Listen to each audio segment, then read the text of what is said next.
Alright, so today I want to talk about this butterfly tapped triplet and some ways of crossing over your hands while you try to do it. So first of all, I want to just explain the triplet. It's left, right, left, or I'm sorry, right, left, right, right, left, right. And the advantage of this kind of triplet versus just right, left, right, left, right, left, or left, right, left, right, left, right, is that you're starting over in the same spot every time. So when you hit, if you were going just left, right, left, right, left, right, and you're trying to play those triplets, it's cool, and it's good to be able to do that, honestly, if you have a group of two, and to be able to feel it as if it's a rhythm that's a multiple of three.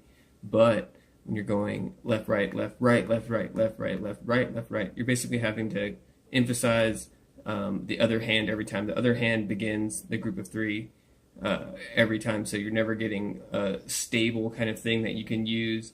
So when you do left, right, left, right, left, right, left, right, left, right, left, right, you'll have to figure out what hand you're going to end up on depending on where you need to go. So if you're writing a part and you're doing something,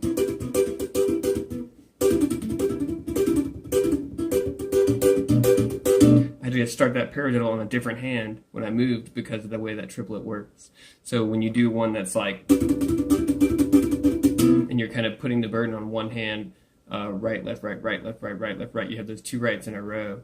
It allows you to just start over in the same spot every time with the same hand, so you can kind of have these uniformity where you're able to use that and then move on to something else without having to think about what hand you're going to go to.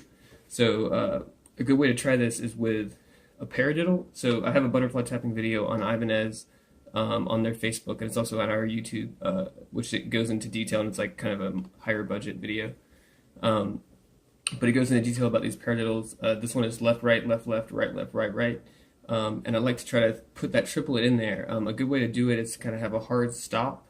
So if we were doing something with the same chords, basically it's this G root third shape. And I'm just tapping the 7th fret on the D, G, and the B strings. It's all on the tab.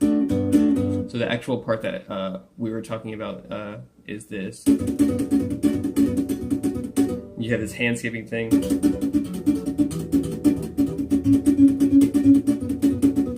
This hand crossing everything. But that triplet is useful in a lot of places, so I just want to show you this paradiddle. If you go, so that's left, right, left, left, right, left, right, right. So if you try that, and it's good to kind of put a stop in there because it allows you to feel that triplet, and then we can kind of fill in that stop. So to start, and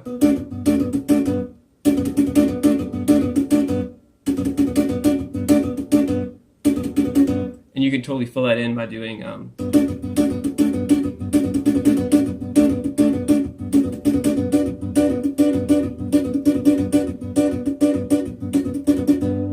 you kind of see the difference, but it's left, right, left, left, or left, right, left, left, right, left, right, right, left, and then you rest, and then right, left, right, right, left, right, which is the triplet, and then you do it again, and then to do the whole thing,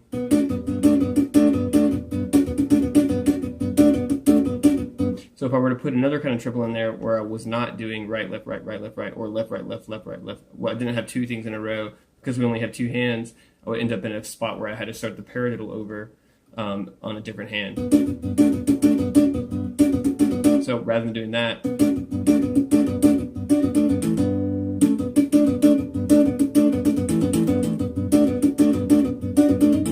so I'm having to start over with my right hand versus with my left to kind of keep it uniform. That's kind of the advantage of learning a triplet like this. And then switching your hands over, it's pretty difficult. It's one of those things you have to slow down. With this pattern, it's in this G Lydian kind of sound. So what you can do is kind of target that D shape.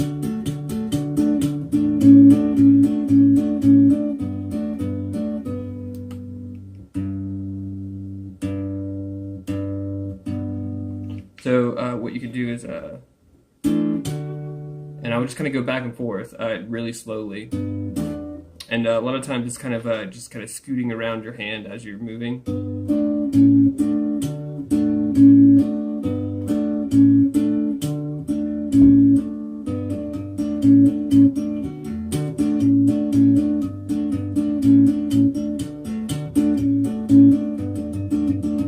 So that's kind of how that works, and it's one of those things where it looks really cool. It probably looks cooler than it actually is. It's nice to have a stable, stationary rhythm, and then have your hand be able to kind of move around independent of that.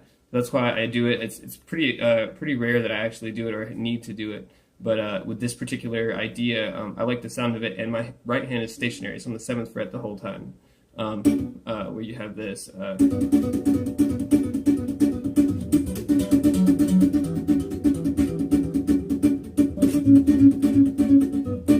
You kind of see there's a little bit of fear every time I'm trying to cross over because there's a huge margin of error there. But the G goes straight up to this G, and then I kind of walk down. This would be a 4-chord or a Lydian progression, but you can kind of think of it G, F sharp minor, E minor.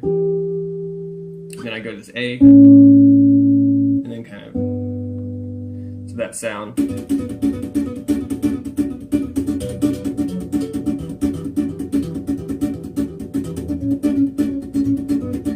It's kind of delicate. If I were doing it slow, it might be a little bit easier to kind of dissect. But you kind of see that I'm getting ready to move. And I kind of tilt my hand up a little bit, try to get out of the way and keep it tidy, but right before. And it's not always perfect. But yeah, and then you can try to figure out other ways you could slide, but you're going to have enough time. Something like that.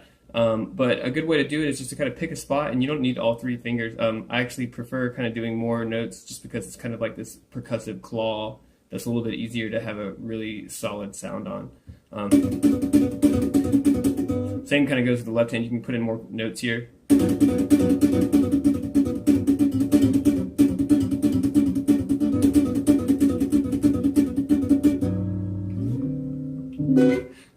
But yeah, so I would try to just sit there, maybe do like a string skip or something, and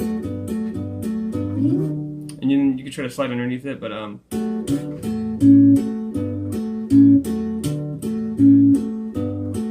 it's not going to sound. The continuity is a little bit broken when you have this here, so that's kind of the price that you have to pay. I think that you can minimize that loss of continuity just by practicing it a bunch.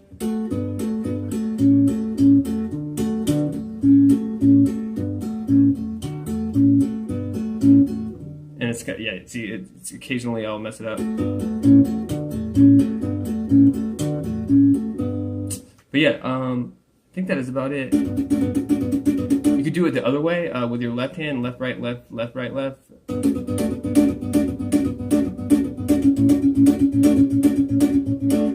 The left hand is usually pretty difficult for people to kind of get that speed with, so it might be cool to start with your right hand and then try the left. Also, you can kind of accent it a little bit and get some interesting sounds. I think towards the end of the clip I start to just kind of move over. It might not be in the tab, but I'm just doing something like...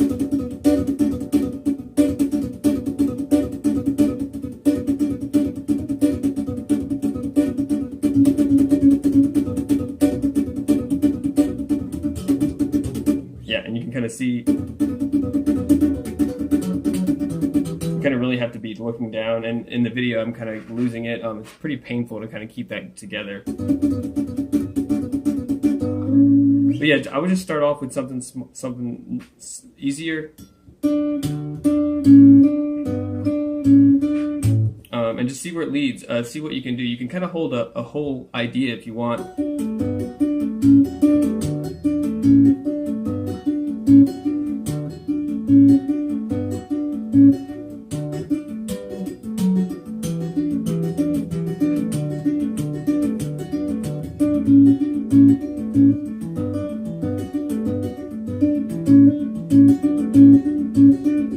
And then, yeah, sometimes you can kind of figure out a way to kind of stop or pause before you get there, or do 2 of what you're doing to try to make sure you have enough time.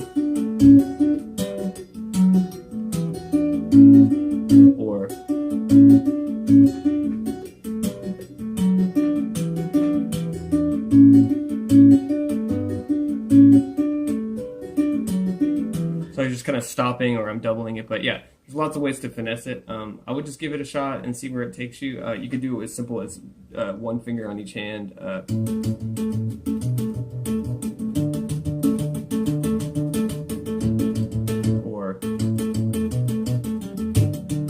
And you can see you'll have little mishaps. But yeah, the whole thing, it's kind of a visual thing, but I like the idea of having a stable melody or a stable tone coming out of one hand and then having the other hand kind of move around it. Just having that ability is really nice, even if you don't use it very often. All right, well, thank you. I hope you all enjoy. We're about to hit the road with Chon, Terramellos, and Covet, so hopefully I'll be able to post on Patreon. I try to kind of get these in the last minute. But yeah, hopefully I'll be able to continue to do it while we're on the road. I'm not sure exactly how it's going to be.